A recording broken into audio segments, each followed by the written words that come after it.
भगवान कृष्ण का जब जन्म हुआ जी उस वक्त जो एक अर्धरात्रि के वक्त जी हाँ, उस समय क्या कुछ ऐसा ज्योतिषीय खगोलीय ग्रह नक्षत्र कैसे थे कि कृष्ण कृष्ण बने?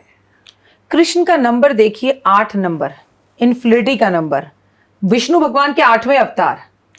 ठीक है। और इसके पीछे की एक लोक कथा आपको सुनाऊंगी श्वेता जी। सबसे पहले 12 बजे उन्होंने जन्म क्यों लिया? देखिए, एक रहस्यमयी है कृष्ण, उनको समझना बहुत मुश्किल है।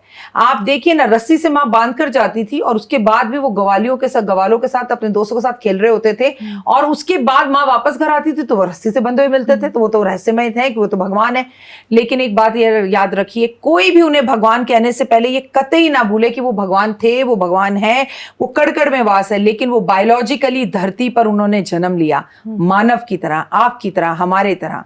और देखिए 8वें पुत्र बने। रात को 12 बजे क्यों पैदा हुए? आप ये जानना चाहती हैं जेल में क्यों पैदा हुए? इसकी कथा हम सबको पता है कि उनके मामा ने उनके मम्मी पापा को जेल में रखा था। लेकिन 12 बजे का मतलब है ऐसी समय, नींद का ऐसा समय जब सारी दुनिया सो रही होती है, एक रहस्यमय समय। उनको सुरक्षित रखना था और उनको जो है अपने माता पिता से दूर जाकर नंद गांव के अंदर बसना था। इसीलिए रात्रि 12 बजे माया ने ऐसी माया रची कि सारी दुनिया तो सो ही रही थी और घोर निद्रा में सो गई। 12 बजे सारे पट खुल गए और तेज आंधी बारिश तूफान होने लगा। यमुना से पार होते हुए वो कब अपनी मां की कोख से जन्म लेकर 8वें पुत्र होकर और कब अपनी मां से दूर हो गए, ये केवल रात्रि में ही हो सकता था। आपको मालूम है, जितनी भी रहस्यमय घटनाएं घटती हैं वो रात में ही घटती हैं। ये देखिए, हमारे पेट में कभी दर्द हो रात में ज्यादा होगा, दांत में कभी दर्द हो रात में ज्यादा होगा, मियाँ बीबी का कलेश हो वो रात में ज्यादा होगा। ठीक है, आपको अगर नेगेटिव थॉट्स आएंगे वो रात में ज्यादा आएंगे, आपको डर लगेगा रात में ज्यादा लगेगा। फिर कृष्ण जी तो पॉजिटिव थे, कृष्ण जी पॉजिटिव थे, लेकिन जितने भी उनके आसपास लोग थे जब उन्होंने जन्म लिया उनके माता पिता को छोड़कर, वो तो सब नेगेटिव थे। उनका सफाया करने के लिए रात को ही आना था ना। और सबसे बड़ी बात, एक लोक कथा ऐसी कहती है कि एक बार चंद्रमा ने भगवान विष्णु से कहा कि भाई आपने राम रूप में जो है सूर्यवंशी कहलाए, आप तो सूर्यवंशी हो गए, लेकिन आप मेरे को भी कभी उद्धार कीजिए और चंद्रवंशी भी कहलाइए। तो भगवान विष्णु मुस्कुराए और बोले ठीक है, अपने 8वें अवतार में मैं चंद्रवंशी कहलाऊंगा। रात में पैदा हुए, चंद्रवंशी कहलाए। अष्टमी को पैदा हुए, वो भी 8, और 8वें पुत्र थे वो भी 8। भगवान विष्णु का अवतार लिया वो भी 8।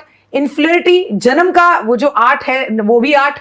और सबसे बड़ी बात, रोहिणी नक्षत्र में पैदा हुए। आपको पता है रोहिणी भगवान चंद्रमा की पत्नी है और नक्षत्रों में से सबसे प्रिय पत्नी, इसलिए वो रोहिणी नक्षत्र में पैदा हुए। क्योंकि जब चंद्रमा ने जब भगवान विष्णु से मन्नत मांगी, ये इच्छा जाहिर करी कि भाई मेरे कुल में भी आओ, कभी जो है चंद्रवंशी भी आओ, तो रोहिणी उस टाइम उनके साथ थी।